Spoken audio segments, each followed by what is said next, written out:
How old are you? I'll ask any one of you. How old are you? How old are you? 44. How old are you? 46. How old are you? 73. No, this is not your age. Which means you don't know biology. You have forgotten your biology. You are only 6 months old on a given day. Because every 6 months you have a new body. Every cell is new. Even poets knew that.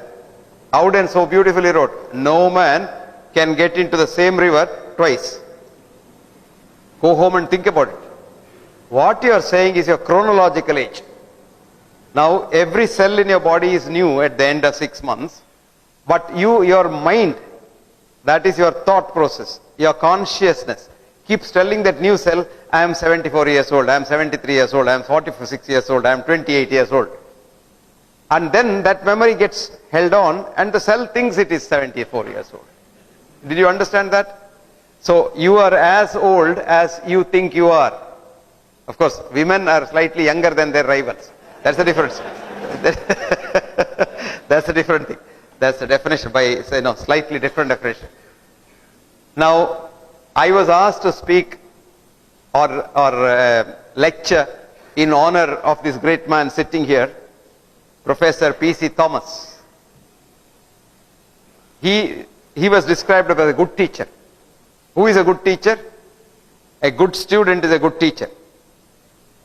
A good teacher is not one who comes to the class and verbatim repeats what is in the book onto the student's notebook without letting the student think, and he, of course, doesn't think. That's a menace of a teacher. I call them as banking system teachers. But the true teacher is a midwife. What does a midwife do?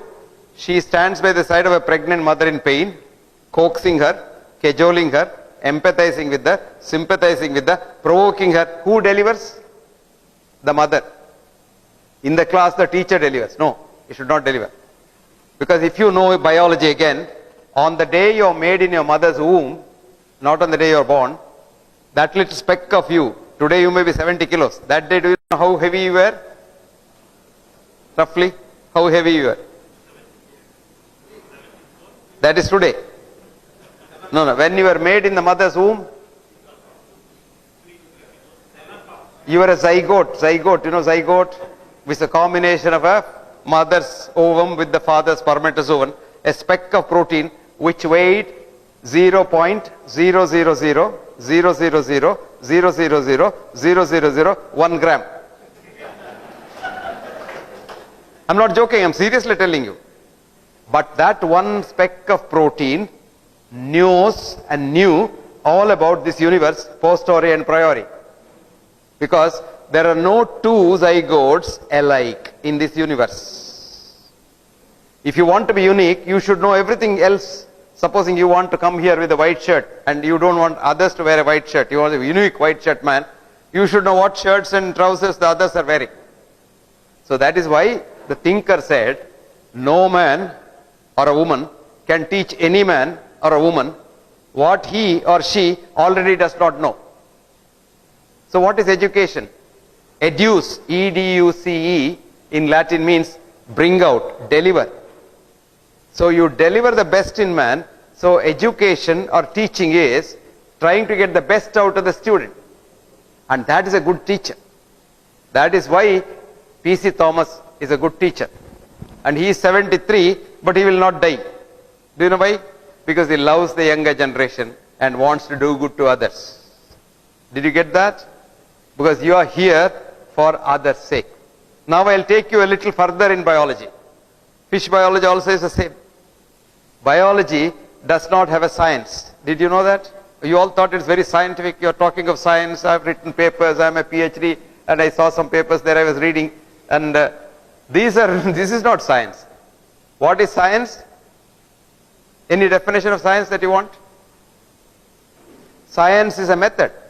Science is just a method to understand this universe. Whether it is a fish universe, man universe, leg universe, or whatever universe. And we don't have a science for the simple reason that we have been following the wrong science of biology, physics and chemistry all these years, ever since All these things became so-called sciences in the 12th century when European churches became universities. And at that time, everybody thought they are the, but science changed completely in 1925. Does anyone know why science changed in 1925? No. The conventional sciences started probably in the 17th century with a boy called René Descartes, who thought the thinking part of man is different from the other part of the body. Cogito ergo sum. So he said, res cogitans, the thinking part, res extensa, the other parts. Cut off. He cut the body from the mind. So we started with reductionism. Today you don't look at the fish as a whole. You look at the fish, one cell of the fish or one leg of the fish, and then study that. That is not the whole fish. And you would be surprised. Fish has a consciousness. Fascinating consciousness. Fish knows what to do. A fish born in Mangalore can go to New York if nobody catches it. But it will come back to Mangalore to die if nobody kills it. Because fish has a fascinating piezoelectric crystal in its eye. And it is from there we understood in so-called science the ultrasound sonography. Sound, supposing I talk, sound goes in every direction. But ultrasound goes only in straight line. And when it goes and hits the wall, it comes back. This is called the ultrasound philosophy, which was learned from fishes by the Navy of Germany in the Second World War. And the naval sonar was developed on the fish eye pattern with the piezoelectric crystal, which vibrates and then throws the ultrasound. And the ultrasound goes and catches the enemy submarine, comes back. Then they know exactly where the enemy submarine is, you can bombard it. From that data, we have now got medical ultrasonography. You are pregnant, we will put that thing on your tummy and say your fetus is male or female, has legs or no legs, or head or one head or two heads and things like that. Or we put it in the heart and say how big or how small is the heart. Most of this is only shadow study, studying the shadows. Shadow is not the man. You would see in the morning you have a long shadow. At noon you have no shadow at all. Evening you have again long shadow. So you are not three human beings, you are only one human being.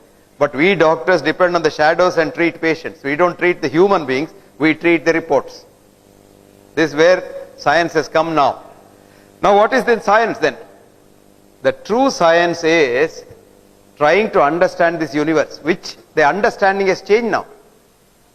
This universe was called by Indian philosophers of Sankhya age as a miracle, Maya. And today's latest science, the 21st century science says, in German, it says Wirklichkeit. Wirklichkeit is a word which means drama, changing drama. The world is a changing drama. It is there, it is not there. Even physics, for example. I was thinking that I'm good at keeping people awake, but this young lady is sleeping right in the front bench. Let her sleep. I don't mind people sleeping. But I have only one objection. Don't snore because your neighbor also wants to sleep. Coming back to science, 1925, there was a student in the class. And his teacher was quote unquote great. His name was Albert Einstein, which you and your textbooks say was a great man, a great scientist and what have you. But you never allow our students to find out whether it is true or not. Because our system is such that we don't have education now. We have educare. You give him a syllabus. He must know what you tell him. In short, Alexis Carrel, Nobel laureate, is a scientist, is a doctor, a physician, a surgeon rather, who wrote, very interesting, every newborn child is a genius to be converted into an idiot in school. Rabindranath Tagore went to school and he found school difficult, first class, impossible. So he came and told his father, I don't want to go to school. Because it's very difficult. So father said, okay, do what you like. Never went to school. But the man gets a Nobel Prize in 1913 for English poetry. Can you believe that? He has not studied English in Cambridge school or your Montessori school or Australian school and things like that. No, he never studied. He wrote Geetanjali in Bengali. Somebody told me, oh, you should have written it in English, man. You should have gone to school. You would have got a great thing. He said, okay, you want me to write it in English? I'll write. And he studied English. Who taught him? Not P.C. Thomas. He taught himself. And within 2 years, he wrote Geetanjali de novo in English. That was in 1911. And nobody bothered. Who is Tagore? Nobody knows. If you are somebody very big, then whatever you say goes. And that too, if you get a prize like Nobel Prize and all, you can say, this is now night. They'll say, yes, because he is a Nobel laureate, he said it's night. We must be all wrong. He must be right. This is a foolish thing. If you read that book called Prize, you know how you get Nobel Prize. It's one of the biggest lobbying that goes on in this world, and usually the wrong people get it. That's besides the point. Now come back to our science. This boy was in the class, and Albert Einstein was talking big things about physics. E is equal to mc squared, blah, blah, blah. This boy got up and said, sir, you're wrong, and you're talking through your hat, and all your thinking is wrong. That's not the correct formula. And he gave a formula. PQ is not equivalent to QP. This is called the uncertainty principle. And what happens to a student who gets up and tells his professor, you're wrong? What happens? He becomes an outstanding student. Yes. His name was Werner Heisenberg. He became an outstanding student for 31 years. This was in 1925. He propounded the uncertainty principle. PQ is not equivalent to QP. And it was in 1956, after Albert Einstein died in 55, that he gets the Nobel Prize for physics. The only Nobel Prize which is worth its weight, probably not even in diamond, platinum, is worth its weight of something which is very, very good. Now that is the principle which changed science. So if you think, have you heard of the fish net hypothesis? Fish net hypothesis. Anyone? You're all ichthyologists, right? You know ichthyology? Studying fish. So ichthyologists wanted to start science. So they said, okay, we will study fish. So they went to the sea and had a net, collected the fish, brought it to their laboratory and measured it with what I was seeing there, some measure, weight measure and something, vernier caliper or whatever they measured, and came a hypothesis. They wrote a piece, it became a PhD thesis saying that all fish in the sea are bigger than 2 inches in size. Became a hypothesis. It was accepted by the peer reviewing committee and it was published in the International Journal of Ichthyosis. Right? Then what happened? It went on. Everybody accepted it because market, immediately it was taken to the market. So market said any fish bigger than 2 inches is sea fish, come on, I will sell it. They made money. So science is money, making money. And then there was a thinker called P.C. Thomas who said, why every fish must be bigger than 2 inches? So P.C. Thomas went to the sea with a smaller net hole. So he caught less than 2 inches also. So science is called fish net hypothesis. This hypothesis was propounded by a great Nobel laureate physicist. His name is Sir Arthur Stanley Eddington. Eddington was a contemporary of Einstein. Actually, to make Einstein great in the textbooks, this Eddington is responsible. So Eddington brought him to the English-speaking world. Einstein was not even known because what work Einstein quoted was all original work of Lorentz, Poincaré and Fitzgerald. And Einstein's wife nicely plagiarized it and wrote a paper putting all the things together because they all wrote it in 1899. She wrote it in 1905 and together they published it. And somehow or other, the rest is history. You all have read that. You have read the history but not the truth. Most of the time history is not the truth. Now coming back to our friend Eddington, Eddington put forward this hypothesis saying that science is not sacrosanct. Science cannot really answer any question. Certain questions science can never answer. Like for example, is there God? A MSc scientist will say, no, not likely because I have not seen him. I can't measure him in my laboratory. So where is God? PhD scientist says, there is no God. Forget about it. There is no God at all. How can he be there? I have not seen him. I am a PhD. How can he be there? So God doesn't exist. But then a thinking Nobel laureate, whose name is Peter Medawar, wrote a beautiful book. Small book, read it. It's not difficult to read, about 104 pages. It's called Limits of Science. Book's name is Limits of Science, where he says, come sir, why did you sit down? Our Australian friend. I know, he believes, Latest scientific research in medicine says sitting in the chair reduces your lifespan. I'm not joking. That is called reductionist science. You just collect a cohort of people and then say how many hours they sat, how many hours they worked and things like that, and come to some conclusion, immediately write a paper. After some time someone else will write and say standing is bad for health. This is called reductionist science. Reductionist science. You know, you must have had so many papers saying coffee is very good for health. And you equal number of this, so coffee is very bad for health. Like for example, you all thought fish is very good for health. It's got, what is that called? Omega 3, this, that and all. All these are created, fat. Fat was fat. We all knew fat. Now we created caste system in fat.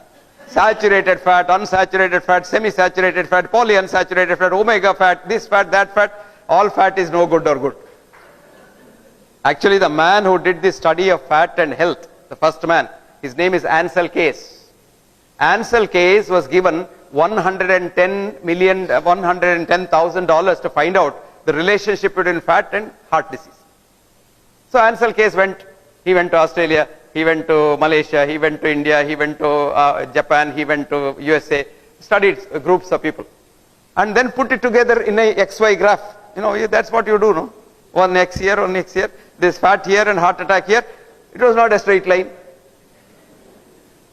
Whenever you are given grant money, you are indirectly told you must get positive results. No, I'm not joking, man. I'm not joking. Am I joking? No. What I am talking here, I may make it look a little hilarious, but it's not just the science, 100% science that I am talking to you. So Ansel Keys had real problem. So he sat. This is called doctoring your data. So he sat down and then what to do? I must get a straight line. So he sat and maneuvered. Of the 22 countries he studied, he eliminated very conveniently 15 countries. I mean, nobody knows, no? If you read his paper, you don't know this. But you must go deep into it, you'll get to know. Now what happened? He got a straight line. At the bottom was Tokyo, Japan. At the top was USA. And in between Germany, US and some 4 or 5 countries. Australia was not there. Because it was eliminated. So he wrote a paper in 1951 saying that fat is the be all and end all of atherosclerosis and heart disease. 1961, there was a thinking biochemist in London University. He's very, very interesting fellow. This fellow did a study, same data he took. Instead of fat, he took sugar. So he put sugar in the x-axis, heart attack in the y-axis, and straight line. And he said, cane sugar is the be-all and end-all of atherosclerosis. 1963, I had a colleague of mine in the London University. We were working together. He was a very good cardiologist. So he was collecting data on number of trousers sold in Europe since the Second World War and heart attack. So he put the thing straight line again. What does it mean? Since the Second World War, there was affluence in Europe. Europe had more money. So people ate more sugar. People ate more fat. People bought more trousers. And now this is called what is called parallelism. These two things go up. If you have a lot of money, don't you buy 2 trousers? Suppose you didn't have money, you will buy only 1 trouser. If you still didn't have money, you will only have a loincloth. So this is what happens in society. But then you call it a cause effect. That's the dangerous thing. Now omega 3 came, omega 6 came, omega 3 went away. Now there are enough papers to say eating too much omega 3 is very bad for the heart. So this is not real science. This is called reductionist science, where you reduce everything into 2 bits and have some relationship. I'll tell you now, you all get worried. Oh, my tummy is big, my sugar is slightly on the higher side. There's a thing called cholesterol, I believe. I don't know what that is. It's a white powder, I know. It's a harmless thing. You need it. If you don't have cholesterol, you will die because every cell wall is cholesterol. Did you understand that? And you get billions of cells every day being new formed. Okay, I said you're all 6 months old. To be 6 months old, you must have plenty of cholesterol. Now if a doctor goes and you reduce your cholesterol, probably you will meet your maker a little faster, quicker. That's all what happens. Now anyway, all this came, all this went. They were all connected. Then we had a study called Mr. Fit study, MRFIT, Multiple Risk Factor Intervention Trial, which started 25 years ago. And when it started in the 80s, President Nixon was the president. So he reluctantly sanctioned $150 million for this study, $150 million, and told them, this enormous amount of money, I want very strong results. Very strong positive results. Did you get there, all that now? Okay, it went on. It studied 500,000 Americans, picked up 100,000 Americans, and followed them up now for 25 years. In the first 5 years, they said, oh, yes, reducing cholesterol, reducing sugar, reducing your blood pressure is very good for you. It went on and on and on. At the 25th year, somebody analyzed it to find out that risk factor interventions with the drugs or surgery will reduce the risk factors, but not the risk of premature death. Did you get that? Risk factors will only reduce the risk factors. In short, this is surrogate evidence of something. Like, for example, I have a nice slide. Today I didn't bring slides because I thought, no, shouldn't show you slides. I have a nice slide for global warming. Somebody got Nobel Prize for global warming. Nothing has happened. Globe has been warmer than this 100 years ago. Don't worry about that. Now somebody produced global warming data. I have a surrogate evidence. I have a slide which shows women's underwear since the 18th century. In the 18th century, the underwear was very big. It used to come almost up to the knee. Then it became smaller and smaller and smaller and smaller. It's almost invisible now because its globe is warming.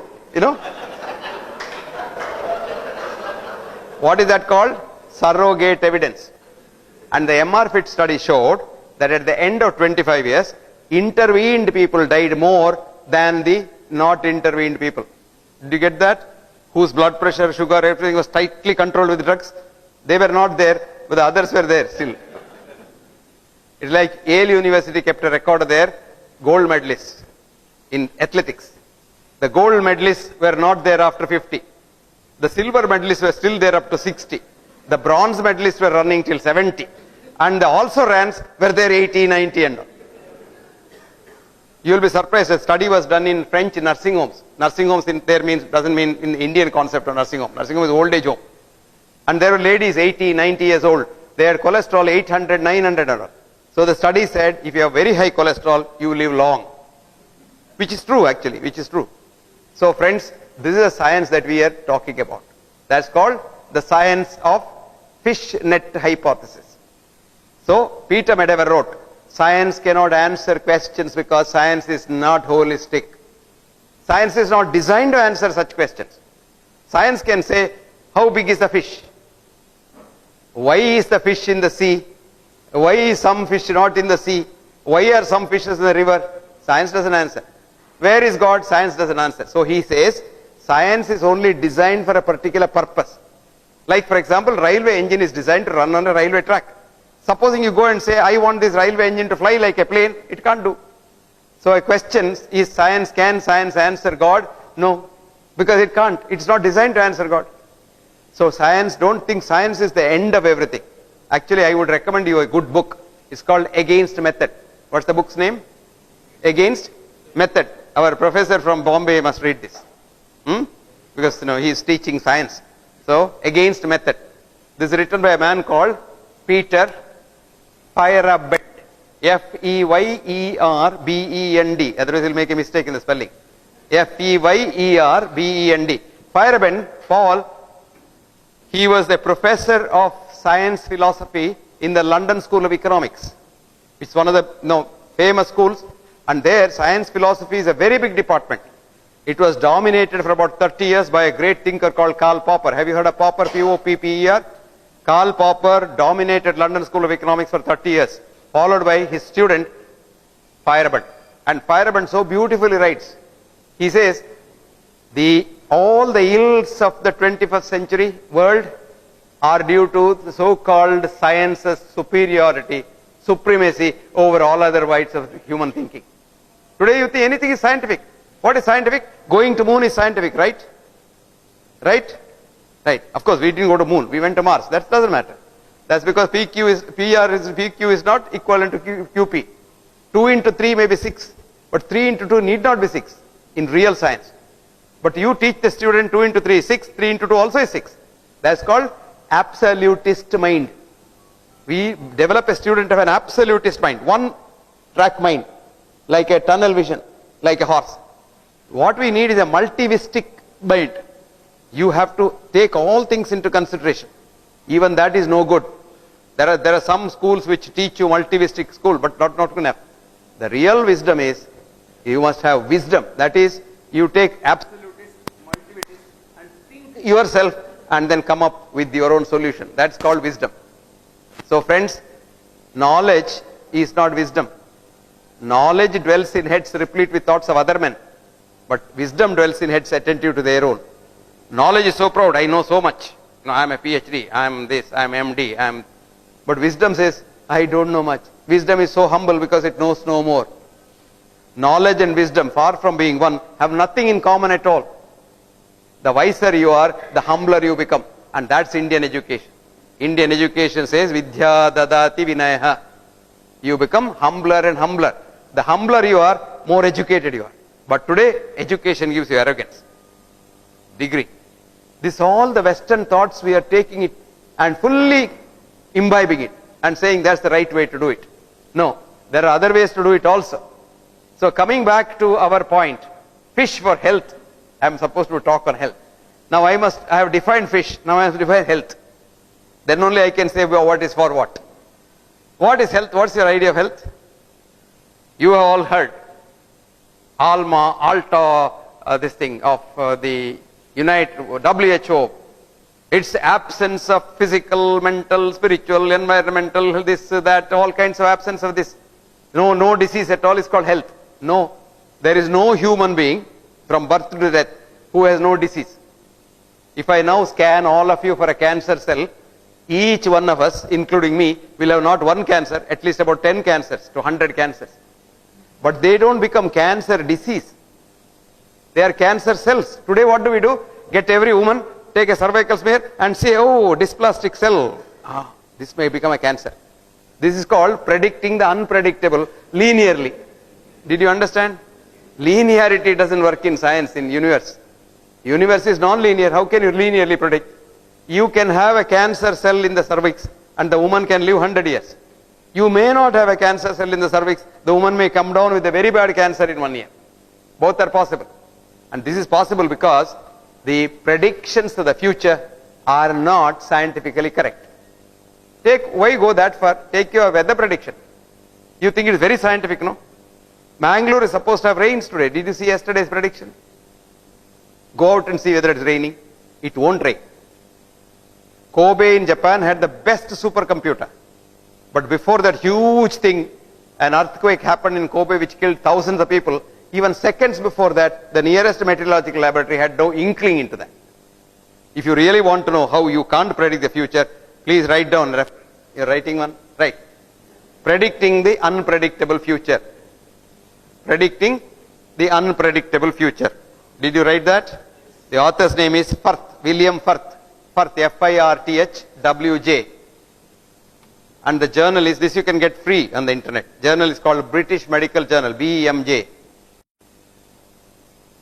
Got it? Year is 1991. Now Vancouver system you follow, I saw outside. So semicolon 303 colon 1568. Go and see. Now what does it show? You cannot predict tomorrow because there is no tomorrow according to quantum physics. Tomorrow doesn't exist. We create a tomorrow too. There is no world. World is a Maya. Now you all sit here, right? I close my eyes. Are you here? I don't know. As long as my eye is open and my retina is okay and photons come from you and hit my retina, you are alive. When photons don't leave you and don't come and hit me, I don't know whether you are alive or not. This is called work like kite, Maya, the real Maya. And today, E is not equal to mc squared, E is equal to m. Did you understand this? Energy is matter, matter is energy. In short, human body is an illusion of the human mind. So you are not body and mind, you are mind as body. So we used to say psychosomatic disease in the mind and all. All diseases are in the mind. The whole world is mind. Did you know that? Francis Henry is a professor of physics in Johns Hopkins University who wrote, this universe is immaterial. There is no matter, immaterial. dash. Spiritual and mental, full stop. Actually, human body is immaterial, spiritual and mental. So, now health is not absence of disease, because there is nobody who has no disease. We all have disease, but we don't die of that disease, because diseases are not supposed to kill. But we doctors frighten you, saying that, you got a disease, now you may die. If we don't frighten you, you won't come to me. So this is called disease mongering, scare mongering. So I call our system as medical scare system. I tell you, my God, what's your tummy, man, so big? You'll die early. There is no evidence to say that at all. Because the tummy, Churchill had the biggest tummy, did you know that? He was 256 pounds. He was smoking like a chimney, and he was eating like a fish, drinking like a fish, not what the fish drinks. And he was eating like a pig with all that, and he was not exercising at all. 89 years he lived. Nothing happened to him. What happened to him? Nothing happened to him. That doesn't mean you can also do that. Your future depends on not just your body, but on your mind.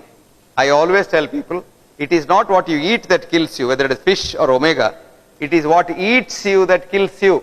Did you understand that? Your negative thoughts.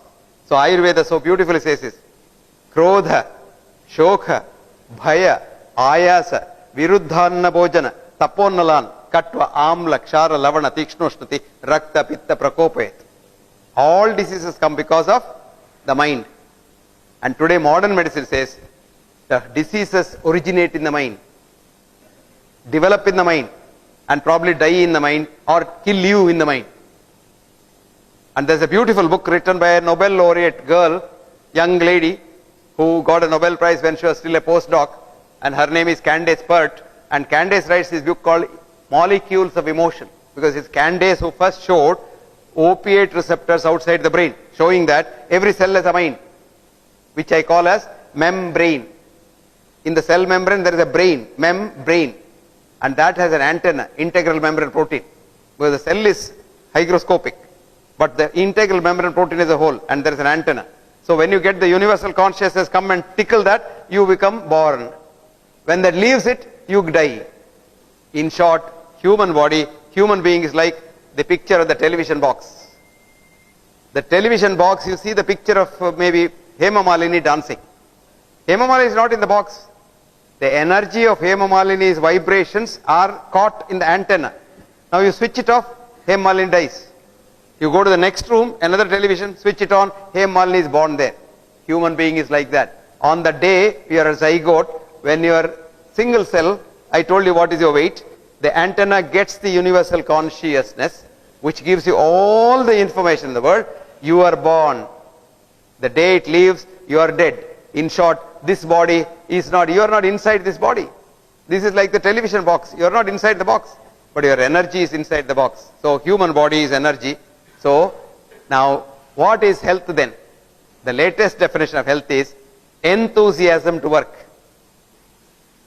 Health is enthusiasm to work, comma, and enthusiasm to be compassionate, full stop. Very simple. You get up in the morning and say, do I want to go to the college today? Do I really love to go to the college? You are healthy. Do I have to do something good to somebody in the college? You are very healthy. Don't ask for any other question. And as long as you are healthy and you are able to work and be compassionate, you are healthy. Says Ayurveda, samadatuhu samagnischa samadoshaha malakriyaha prasannatma indriya manaha swastha ityabhidhyate. You shit well, you piss well, you drink well, you eat well, you sleep well, you work well, and you don't hate nobody, you are healthy. And that's what the latest quantum physics science says, that if you don't hate nobody, you will never be unhealthy. That's why you see P.C. Thomas at the age of 73, fit like a fiddle, because he loves his students in the morning. The first question he asks, ഞാൻ ഇന്ന് കോളേജിൽ പോകണോ? ശരി പോകണം. എന്ത് ചെയ്യണം? Students help ചെയ്യണം, അത്രേ ഉള്ളൂ, മതി, വേറൊന്ന് ഡോക്ടറെ കാണണമെന്നില്ല. And I always jokingly tell people, if you are healthy, don't see a doctor. If you want honor, don't go to the police.